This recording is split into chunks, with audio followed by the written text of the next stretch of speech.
혹시 여기 계신 분들 중에 우리 기업은 우리 조직은 클라우드를 사용하지 않는다라는 조직들이 있을까요?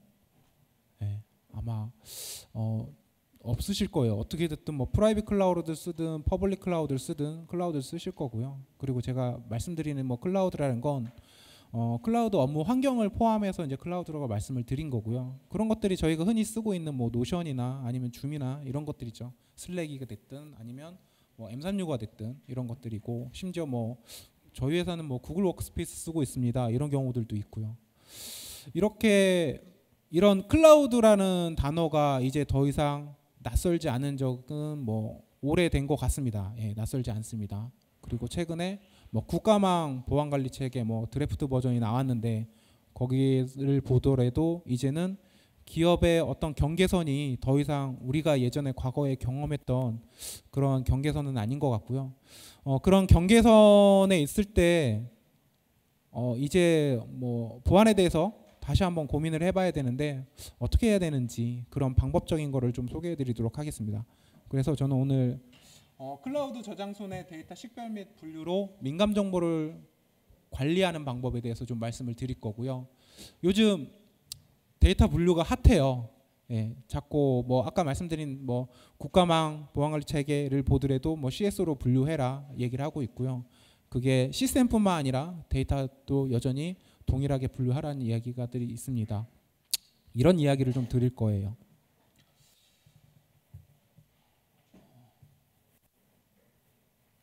일단 그 환경에 대해서 말씀을 안 드릴 수가 없습니다. 뭐 첫 장에서 아마 드리고 싶은 말씀에 대한 모든 부분이 담아져 있을 것 같은데요.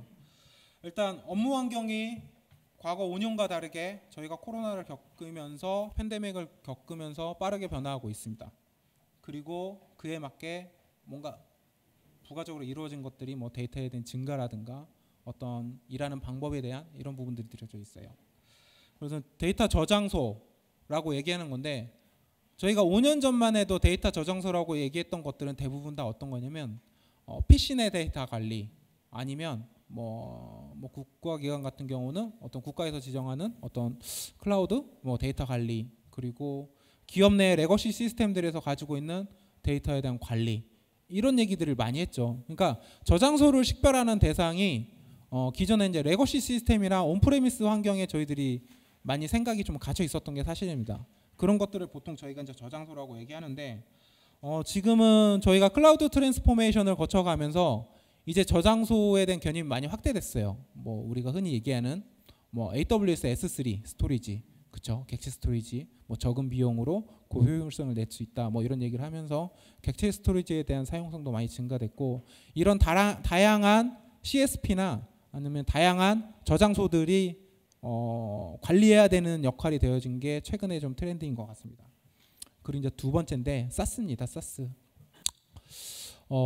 M365, 구글 워크스페이스, 이 두 개는 거의 필수죠. 예, 필수예요. 이게 뭐 필수라는 게 둘 다 쓴다는 얘기는 아니고, 뭐 M365를 써야지 저희들 워드 문서를 만들고 엑셀 문서를 만들고, 구글 워크스페이스 탈 마이크로소프트 하시려고 하시는데 협업 중심으로 하시는 데는 뭐 구글 워크스페이스 쓰시는 경우도 많이 있습니다. 하지만 거기에서도 여전히 구글 워크스페이스를 쓰시려면 구글 드라이브, 그쵸, 쓰셔야 되고, 지메일 쓰셔야 되고, 뭐 구글에서 제공하는 도큐멘트 툴들을 사용하셔야 됩니다.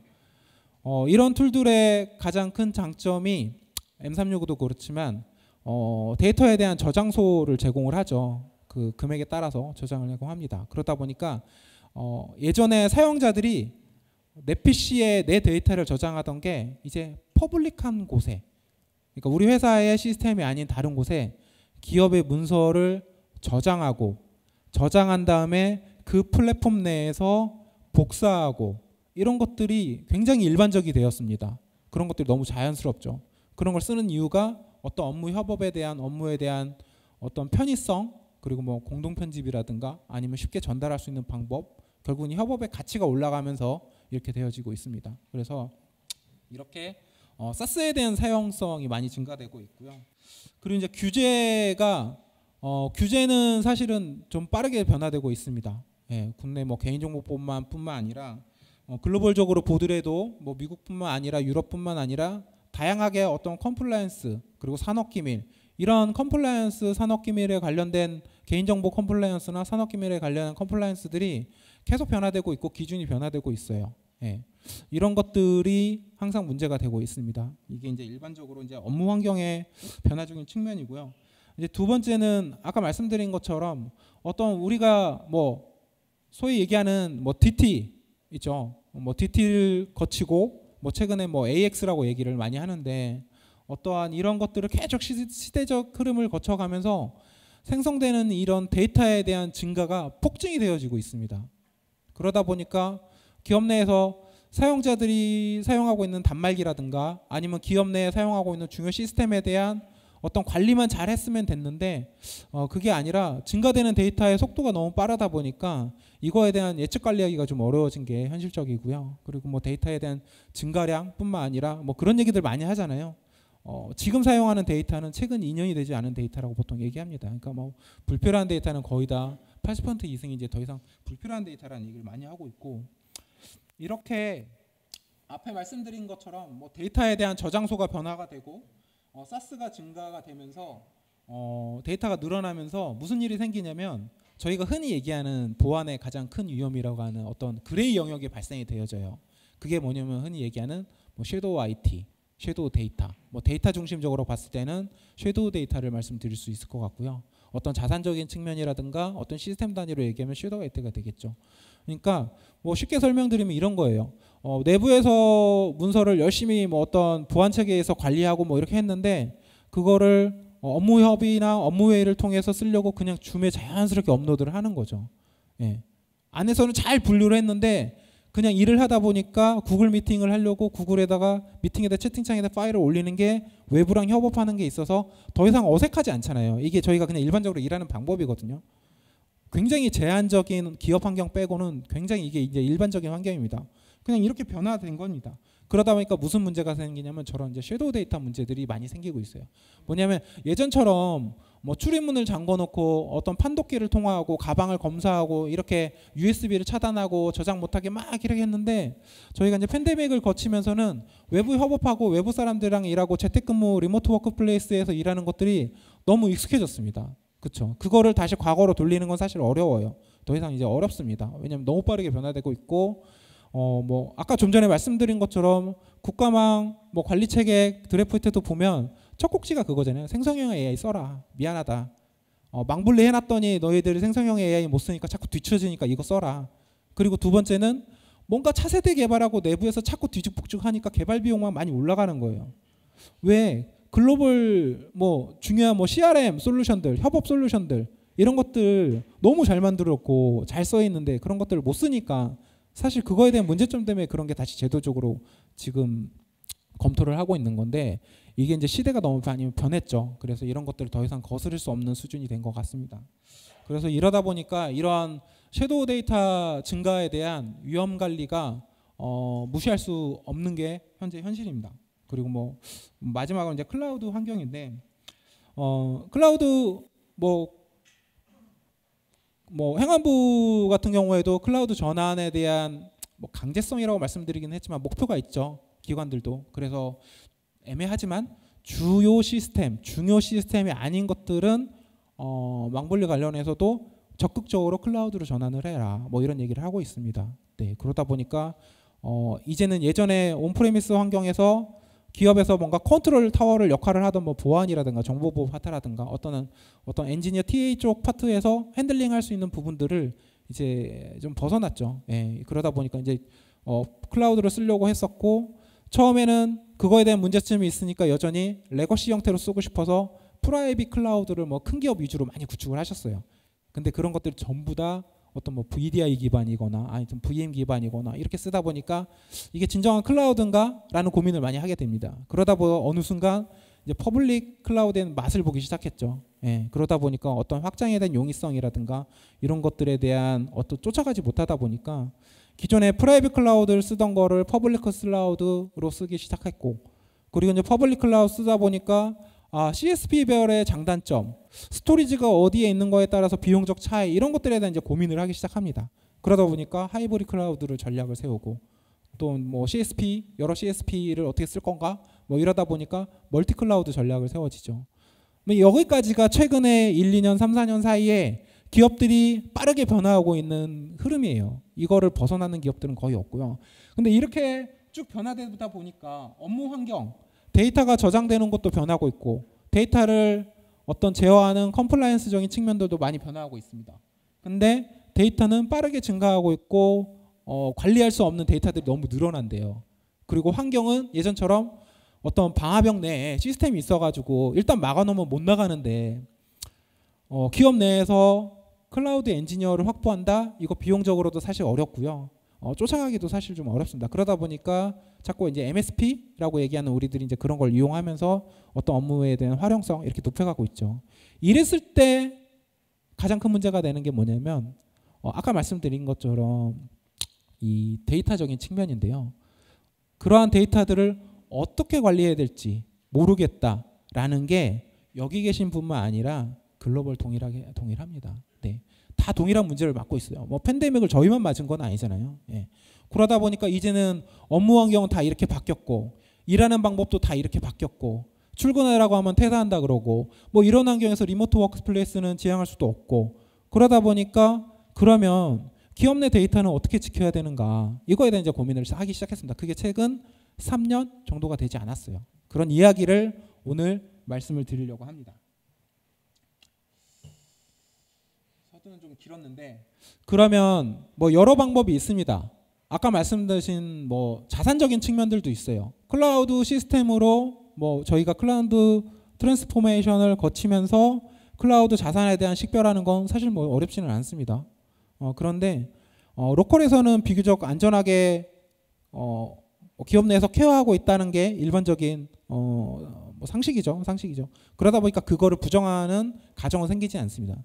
근데 그런 것들을 약간 뭐 이런 말 드리긴 뭐하지만 그냥 무지향적으로 클라우드로 트랜스포메이션 시키다 보니까 불필요한 데이터들이 너무 많이 올라가는 거죠. 아까 이제 그런 문제들 때문에. 그래서 저희가 드리고 싶은 말씀은 뭐냐면 이거 어려운 거 다 알고 그리고 하기 어려운 것들도 알고 마땅히 이거를 어떻게 편리하게 우리가 이용할 수 있는 도구가 없다는 것들도 다 알고 있습니다. 그럴 때 우리가 할 수 있는 최선이 무엇일까라는 말씀을 오늘 드릴 거예요. 그래서 그런 방법 중에 하나를 선택을 드리면 저는 어떤 데이터 중심적인 보안 전략을 세우시는 게 맞지 않을까 싶습니다. 그러니까 데이터를 보호하기 위해서 어떤 그 데이터 중심의 어떤 선택적인 접근 방식을 이제 이용해야 된다는 거죠. 예, 그래서 이런 데이터들에 대한 어떤 상태하고 위험을 모니터링을 해야 된다라고 이제 말씀을 드리고 싶은 거예요. 예, 이거 뭐 제가 혼자 연구하고 제가 혼자 뚝딱뚝딱 만든 거는 아니고요. 배경이 있는 겁니다.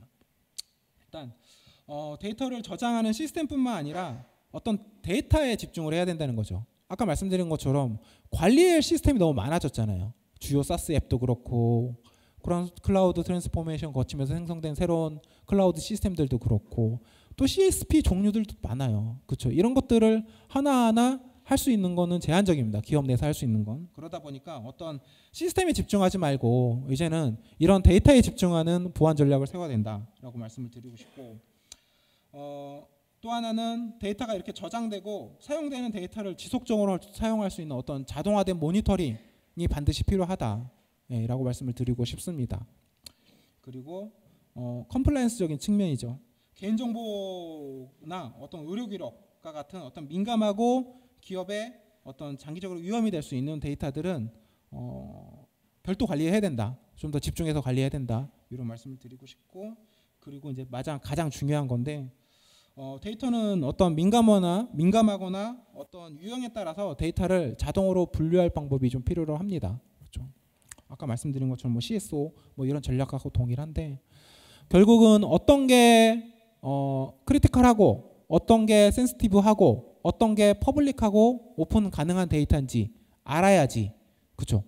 그래야지 데이터 중심적인 어떤 보안을 세울 수 있다. 이런 말씀을 드리려고 하는 거고요. 이거를 그냥 아까 말씀드린 것처럼 제가 그냥 뚝딱뚝딱 얘기하는 거는 아니고요. 이런 고민이 팬데믹을 거치면서 이런 고민을 많이 해왔습니다. 예, 많이 해왔었고요. 그래서 보시면 2022년도에 갑자기 같은 회사에서 뜬금없이 하나 발표를 합니다. 뭐냐면 데이터 중심의 보안에 최적화되어 있는 DSPM이라는 게 있다. 이거 굉장히 혁신적인 분야인 것 같다. 예.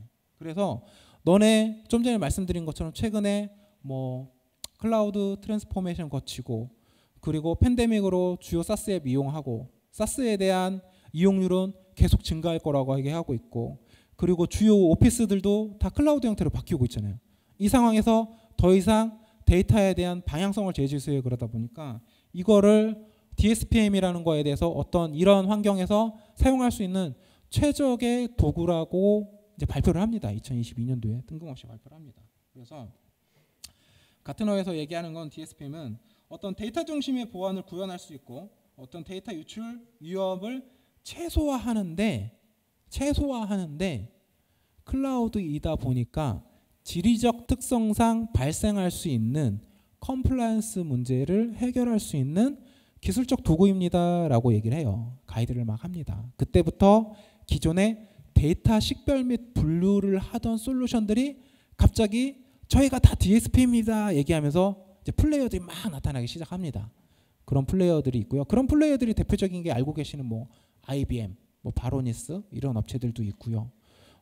그리고 빅아이디 뭐 이런 업체들도 있고 국내 같은 경우에는 파수에서도 사실 오랜 기간 동안 데이터 식별 및 분류가 중요하다고 계속 얘기를 했었고 그래서 이제 국내에서는 저희 쪽 파수 쪽에서도 어떤 DSPM 어떤 그의 한 축을 좀 담당하고 있었습니다. 그래서 저희들이 말씀을 드리고요. 그러면 DSPM이 무엇을 해야 되는지 이제 두 가지를 말씀을 드릴 건데 하나는 이제 DSPM에 대한 정의적인 측면하고 DSPM을 주목하는 이유에 대해서 말씀을 드리도록 했습니다. 일단 DSPM은 데이터 중심에 대한 보안을 지향을 해야 됩니다. 그래서 기존의 어떤 네트워크 중심, 그러니까 뭐 디바이스 단위라든가 물리적인 이런 네트워크 중심의 보안을 벗어나서 데이터 자체에 대한 중심으로 가져가야 된다. 이게 이제 DSPM이라고 얘기하고 있고요. 또 하나는 다양한 환경을 지원해야 된다고 합니다. 뭐 제가 앞에서 말씀드렸지만 뭐 멀티 클라우드, 뭐 클라우드 많이 말씀드렸지만 그게 이제 클라우드 한정은 아니에요. 여기 나와 있지만 온프레미스뿐만 아니라 멀티 클라우드 환경에서도 분산되어 있는 데이터에 대한 어떤 추적성을 확보해야 된다. 이런 얘기를 하고 있고요. 그리고 이제 DSPM 또 하나 해야 되는 건 위험 및 식별 완화를 해야 된다. 그래서 어떤 기업에서 뭐 장기적으로 위험이 될 수 있는 어떤 민감한 데이터가 꼭 컴플라이언스 데이터만 있는 것은 아니에요. 예, 그런 데이터에 대해서 식별하고 어떤 그 상태를 평가할 수 있어야 된다라고 얘기를 합니다. 당연히 텍스트 파일 이런 것들에 대해서는 사용자들이 강화하고 만든 거고 그리고 개인정보가 뭔가 유출이 되거나 개인정보와 관련된 어떤 뭐 여러 국가의 프라이버시 관련한 법들에 대한 위배되는 내용을 담고 있는 파일들도 있을 거고 어떤 제조기업 같은 경우에는 그런 경우도 있어요. 예를 들면 우리가 클라우드 시스템을 하나 구축해서 이용하고 있는데 CAD 파일은 사실 올라가면 안 된다. 근데 어느 날 봤더니 CAD 파일이 너무 많이 존재하더라. 근데 이 CAD 파일을 올린 사람이 누구이고 올라간 것까지는 실수하는 건 알겠는데 실수할 수 있다. 알겠는데 CAD 파일을 봤더니 거기서 굉장히 잘 사용하고 있었던 거예요. 이거는 관리적인 측면에서 좀 이상한 거잖아요. 그러니까 사용자 실수에 의해서 올라갈 일은 생길 수 있어요. 왜냐하면 뭐 아까 말씀드린 것처럼 뭔가 DLP 솔루션이라든가 방화박 솔루션이나 이런 것들이 대부분 다 어떤 파일의 포맷에 의해서 뭔가 차단을 하거나 그러진 않다 보니까 그냥 올라가는 일이 생깁니다. 아니면 뭐 zip 파일 안에 넣어놓거나 아니면 확장세를 바꿔서 올리거나 이런 일이 생기는 거죠. 근데 알고 봤더니 이게 퍼블릭 액세스가 가능한 스토리지 내에 저장돼 있었고 그게 다른 여러 군데에서 계속 모디파이가 생성됐던 거예요. 아니면 액세스 타임이 계속 수정이 되는 거죠. 그러면 이거는 아까 말씀드린 것처럼 사실 이런 것들은 이제 섀도우 데이터거든요. 그러니까 어디서 쓰이는지도 모르는데 일단 저장돼 있었던 거예요. 이런 일이 발생이 되다 보니까 이런 식별을 완화해야 된다. 그래서 그런 것들은 보통 컴플라이언스하고 어떤 데이터 이런 거고 그런 걸 통해서 어떤 GDPR이라든가 히파라든가 개인정보법이라든가 이런 다양한 데이터 정보보호 규정을 지킬 수 있어야 하는 게 바로 DSP입니다라고 정의를 합니다. 근데 이런 것들이 뭐 갑자기 나온 건 아니겠죠. 왜냐면 아까 말씀드린 것처럼 뭐 데이터에 대한 유출 사고 증가가 있었습니다. 뭐 국내뿐만 아니라 해외에서도 많이 있었고 해외 같은 경우는 좀 크게 생기죠. 그리고 이제 클라우드 전환이 너무 빨리 되어 있었고 그러다 보니까 사고도 좀 많이 있었고 그런 사례들도 있었고 그리고 이제 클라우드에 대한 어떤 환경의 복잡성 아까 말씀드린 것처럼 뭐 멀티 클라우드, 하이브리드 클라우드 이런 전략을 계속 쓰고 있는데 기업 내부의 엔지니어가 그거를 다 컨트롤 타워 역할을 한다는 건 사실은 좀 어렵습니다. 예, 그래서 이런 것들을 좀 조망할 수 있어야 된다. 그리고 얘기하고 있고 어떤 데이터에 대한 가치에 대한 재평가가 좀 있었습니다. 뭐냐면 기업의 가치를 잘 표현하는 방법 중에 이 데이터가 중요한 축을 하고 있다. 그렇기 때문에 데이터에 대한 어떤 평가나 데이터에 대한 잘 보호를 해야 된다. 이런 얘기를 하고 있습니다. 그래서 파수가 DSPM이라는 거에 대해서 좀 소개를 말씀을 드리려고 했던 거예요. 앞에서 말씀드린 것처럼 뭐 기업은 이런 환경 속에서 DSPM을 사용이 되어지고 있고 그리고 DSPM을 사용하려면 이런 것들이 해결이 되어지고 있고 그리고 그 DSPM에 대해서는 어떻게 만들어지고 어떤 이유로 되었는지 좀 말씀을 드렸습니다. 그래서 이런 것들을 그러면 파수가 어디까지 해결해 드리고 뭐 현재 모든 어려움이 있는데 그걸 다 해결해 드리면 좋은데 뭐 그렇지는 않고 어찌됐든 저희가 해결해 드릴 수 있는 많은 부분에 대해서 같이 공유를 드리고 그거에 대한 소개하는 좀 간단한 설명을 좀 드리도록 하겠습니다. 일단 파수의 DSPM 솔루션은 파수 DSPM입니다. 네. 뭐 DSPM이라는 단어 자체가 워낙 큰 카테고리인데 저희가 이제 파수 DSPM이라고 썼던 이유는 최근에 저 솔루션을 뭐 만들고 어떤 소개하는 자리에 뭐 이렇게 갔는데 아까 좀 전에 말씀드린 것처럼 아마 DSPM에 대해서 얘기 많이 못 들어보셨을 거예요. 그러다 보니까 좀 설명하는 데 있어서 허들이 좀 많이 있었습니다. 그러다 보니까 고객들이 DSPM이 뭐예요? 여기서부터 항상 시작이 되어지더라고요. 그러다 보니까 이름은 좀 파수 DSPM으로 지었고요. 일단 저희 DSPM 솔루션의 목적은 이런 겁니다. 조직 내 데이터 보안을 좀 효과적으로 관리할 수 있고 보안 상태 관리할 수 있는 솔루션이고 뭐 다중 하이브리드 클라우드 환경에서 어떤 데이터를 식별하고 분류하는 솔루션입니다. 네. 그리고 어떤 그 컴플라이언스적인 측면뿐만 아니라 아까 말씀드린 뭐 섀도우 데이터라고 얘기하죠. 흔히 얘기하는 불필요한 데이터에 대한 관리적 측면을 제공해 드릴 수 있는 고객들한테 그러한 경험을 제공해 드릴 수 있는 방법을 제공하기 위한 도구라고 보시면 될 것 같습니다. 그래서 저희는 크게 클라우드 데이터에 대한 스토리지에 대한 식별 및 분류를 지원을 하고 있고요. 그 다음에 데이터에 대한 어떤 디스커버리에 대한 측면을 제공을 하고 있습니다. 그리고 식별된 데이터에 대한 분류 그리고 스토리지에 대한 위험 관리를 제공해 드리고 있습니다. 일단 저희가 클라우드 데이터 스토리지에 대해서는 CSP라는 게 뭐 그 저희가 알고 계시는 뭐 AWS, Azure, 뭐 GCP, 뭐 OCI 이런 것들을 보통 저희가 이제 CSP라고 얘기하잖아요. 이런 솔루션들이 제공하고 있는 어떤 객체 스토리지라고 얘기하죠. 예. 데이터 스토리지에 대한 어떤 지원 부분을 하고 있습니다. 그래서 저희가 현재 뭐 다음 장에서도 말씀드리겠지만 주요 CSP 업체들의 스토리지에 대한 데이터 식별 분류를 하고 있고요. 클라우드 저장소에 저장되어 있는 어떤 그 데이터에 대한 위험한 컨텐츠에 대한 그 식별을 하고 있습니다. 그래서 데이터 안에 들어있는 뭐 개인정보라든가 아니면 기업 내 어떤 키워드 그리고 가지고 있으면 안 되는 어떤 이런 내용들, 예. 컨텍스트 어웨어니스라고 얘기하죠. 그 문맥에 대한 상황인식 기반으로 해서 판단을 하는 그런 기술들이 있습니다. 그런 기술 기반으로 해서 관리자 또는 이 장치 저장소에 리포팅하는 기능이 있고요. 그리고 컴플라이언스에 해당되는 데이터 같은 경우에는 뭐 예를 들면 개인정보 보호라든가 아니면 뭐 GDPR이라든가 이런 것들이 해당되면 그 데이터 자체를 GDPR에 해당됩니다라는 이런 데이터 분류 값을 이용해서 메타데이터를 이용해 가지고 데이터에 대한 어떤 가시성, 데이터에 대한 어떤 비지빌리티를 좀 강화하는 데 사용하고 있고요. 그리고 위험 스토리지라고 명의할 수 있는 예를 들면 뭐 객체 스토리지인데 퍼블릭 액세스가 허용되지 않은 스토리지에 저장되어 있는 거는 조금 더 안전해요. 그렇죠? 퍼블릭 액세스가 불가능하니까. 하지만 이게 어떤 서비스 용도로 만들었는데 퍼블릭 액세스가 가능한 스토리지에 저장되어 있는 앞에서 말씀드린 뭐 위험으로 분류된 데이터들이 있는 경우 이런 거에 대한 어떤 측정, 가치 판단 이런 것들에 대한 별도 측정 도구 방법도 제공해 드리고 있습니다. 일단 저희가 지원하는 저장소는 크게 3개의 CSP를 지원을 하고 있습니다. 그래서 AWS 그리고 마이크로소프트 애저 그리고 구글 GCP, 구글 클라우드 플랫폼 이렇게 3가지의 스토리지를 지정하고 있고요. 이 각각의 CSP 스토리지에 접근할 수 있는 어카운트 정보를 저희가 관리를 합니다. 물론 이런 어카운트 정보는 안전하게 암호화해서 탈취가 되는 일이 발생되지 않게 잘 보호하고 있습니다. 그래서 이 세 가지 스토리지에 대한 어떤 데이터에 대한 식별 및 결과를 담당자한테 리포팅을 하고 데이터 안에 있는 데이터에 대한 식별 및 분류를 제공하는 지향성을 가지고 있고요. 그리고 이제 최근에는 저희가 좀 전에 앞에서 설명드렸지만 클라우드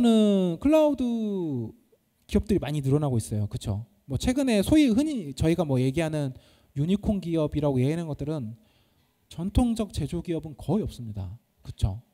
보수적 이런 기업들 전혀 없고 대부분 다 클라우드 플랫폼 기업들이죠. 그러다 보니까 저희들은 클라우드 저장소 위주로 먼저 지원을 해드리고 있고요. 그리고 이제 두 번째는 아까 말씀드린 클라우드 주요 사스 앱들이 중요하지 않냐라고 제가 말씀을 드렸었기 때문에 저희들이 현재는 곧 얼마 남지 않은데 출시될 버전에서는 구글 워크스페이스를 지원을 합니다. 네. 그래서 구글 사용자들이 저장하고 있는 구글 드라이브 내에 있는 데이터에 대한 어떤 민감 정보를 검출해서 강제 삭제를 한다든가 휴지통을 이동한다든가 민감 정보를 검출하고 데이터에 대한 레이블을 변경을 한다든가 그리고 지메일이죠. 구글 워크스페이스 쓰시는 분들 대부분 지메일 쓰실 거니까 지메일을 통해서 메일을 주고받는 데이터에 대한 불필요한 메일에 대한 삭제라든가 레이블이 지정되지 않은 어떤 그 메일에 대한 어떤 관리적인 측면이라든가 이런 것들을 지원하는 것까지 현재 계획을 잡고 있고 개발을 하고 있습니다. 저장소에 대한 데이터 식별 및 분류하는 건 이미 개발이 완료된 상태고요. 조금 전에 말씀드린 구글 워크스페이스 현재 진행 중이고 곧 만나보실 수 있을 것 같습니다. 그리고 이제 두 번째는 데이터에 대한 식별인데 크게 어카운트 정보로 접근 가능한 스토리지가 있겠죠. 여러 스토리지가 있을 겁니다. 그 스토리지 정보를 가지고 민감 정보를 검출에 대한 어떤 스토리지를 선택을 하고 난 다음에 그리고 그 다음에 어떤 저희들이 기본적으로 탑재되어 있는 어떤 컴플라이언스 정보를 이용합니다.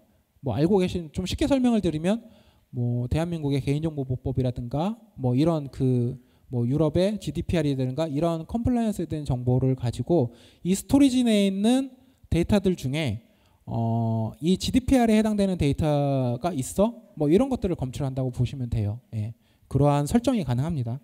그리고 클라우드 저장소 내에 있는 객체 스토리지 내에는 객체 스토리지라는 게 그런 거잖아요. 뭐냐면 그냥 다 때려 넣어. 약간 저비용의 고효율성을 내는 거고 어떤 제한 없이 다 저장할 수 있는 구조체인데 그러다 보니까 그 안에 있는 가비지 데이터들이라든가 아니면 키 파일이라든가 이런 것들이 좀 위험할 수도 있어요. 그러니까 어떤 데이터를 디스커버리 할 건지 이런 것들에 대한 관리를 할 수 있습니다. 관리자 측면에서는. 그래서 데이터에 대한 어떤 전체를 검사할 건지 아니면 중요 데이터를 검사할 건지를 이렇게 스토리지와 그리고 데이터 포맷과 그리고 주요 컴플라이언스 이 세 개를 이용해서 설정을 하셔서 스토리지에 대한 검사를 진행하실 수가 있습니다.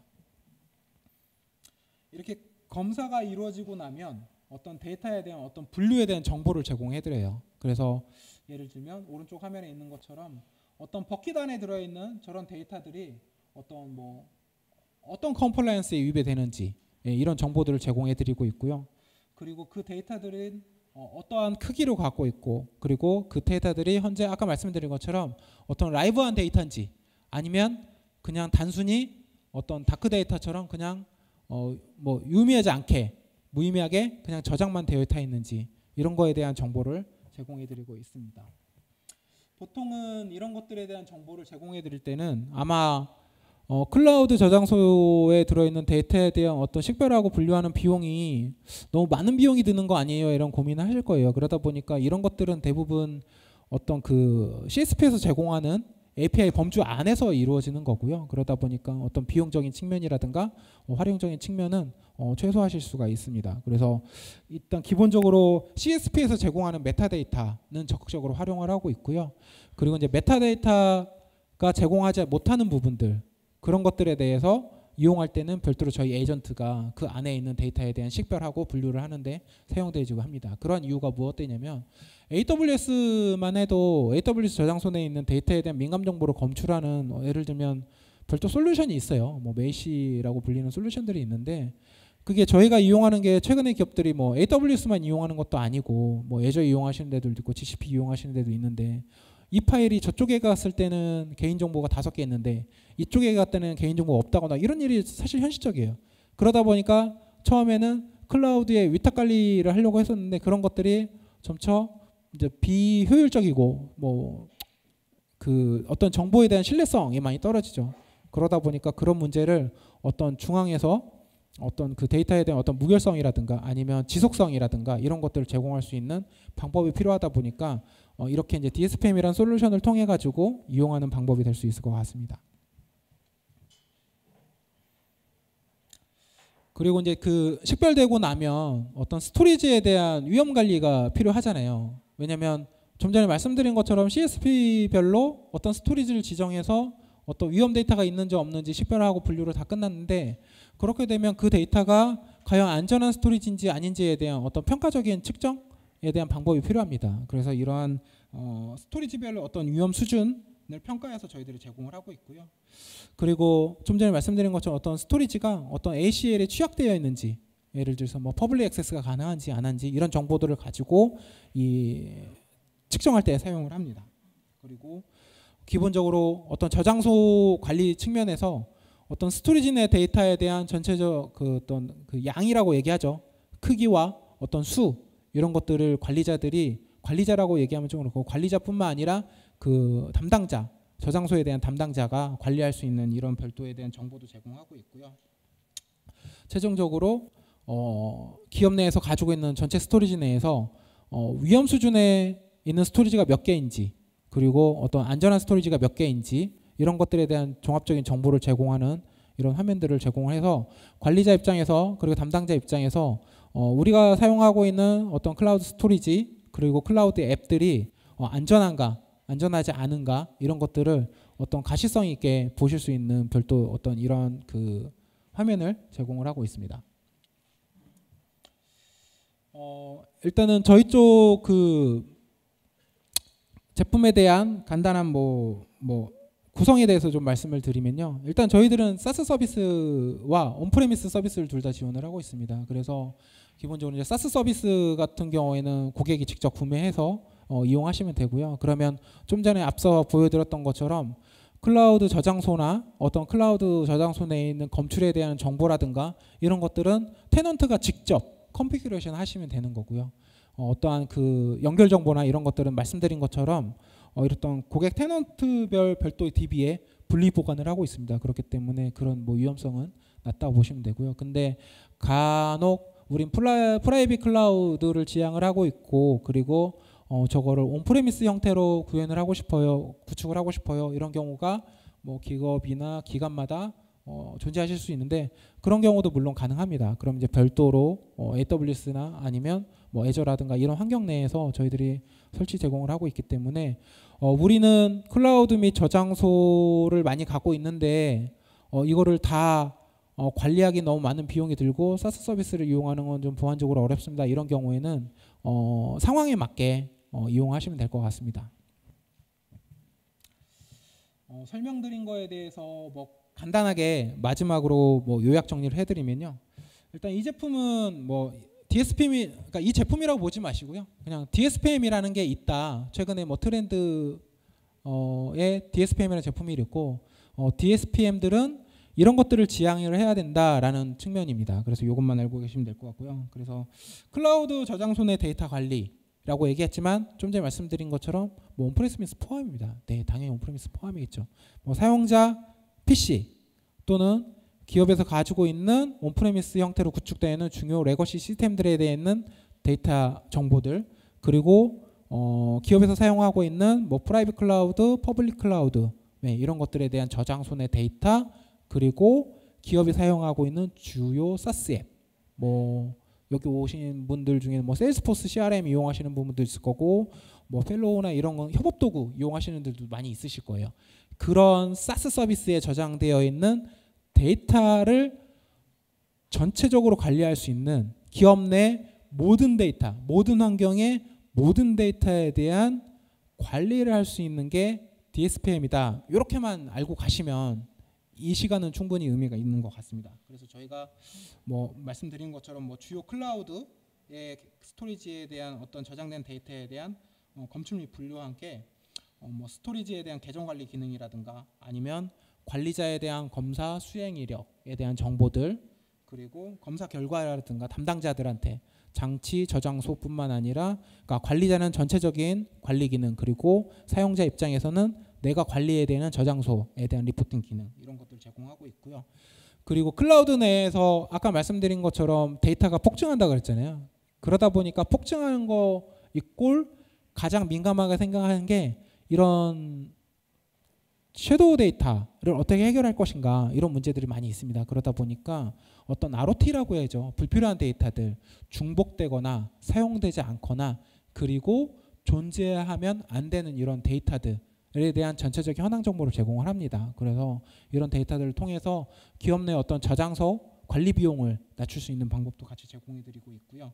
그리고 동일한 데이터가 여러 군데 저장되어 있는 게 일반적이잖아요. 그러다 보니까 데이터에 대한 어떤 동일 데이터에 대한 중복 데이터에 대한 어떤 그 스토리지별로 뭐 예를 들면 어떤 특정 데이터가 AWS 어떤 버킷에도 저장되어 있고, 그리고 애저의 어떤 블록 스토리지에도 저장되어 있고, 이런 현황 정보를 한눈에 보실 수 있는 데이터 리니지라고 보통 얘기하는데, 뭐 한글로 얘기하면 데이터 계보 뭐 이렇게 얘기하더라고요. 그걸 통해서 데이터에 대한 전반적인 그 어떤 라이프 사이클을 모니터링 하실 수 있는 방법도 가능합니다. 이런 것들에 대한 전체적인 뭐 모니터링은 당연히 가능하고요. 네. 현재 저희가 지원하는 것들은 아까 말씀드린 뭐 주요 CSP, AWS, 애저, 그리고 GCP를 지원하고 있고요. 그리고 구글 워크스페이스 주요 사스 앱을 지원하고 있고, 그 다음에 슬랙, 올해는 뭐 슬랙이라든가 이런 것들을 점차적으로 지원할 예정입니다. 그리고 규정 같은 경우는 뭐 개인정보법뿐만 아니라 뭐 GDPR, 히파 이런 것들을 지원하고 있고요.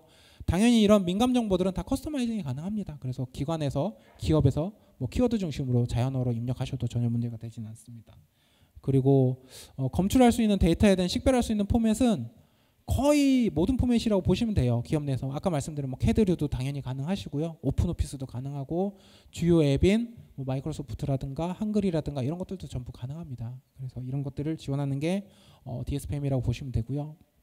마지막으로 이제 정리해드리면, 결국 이제 DSPM이 필요한 이유는 아까 말씀드린 것처럼 최근 3, 4년 사이에 변화된 이 변화의 흐름을 쫓아갈 수 있는 어떤 그 데이터 중심의 보안 프로세스, 보안 어떤 유틸리티가 필요하다라는 게 전반적인 의식이었고요. 그걸 지원하는 게 DSPM이다. 그래서 이제 DSPM이라는 게 출현하게 되었다라고 이해를 하시면 될 것 같습니다.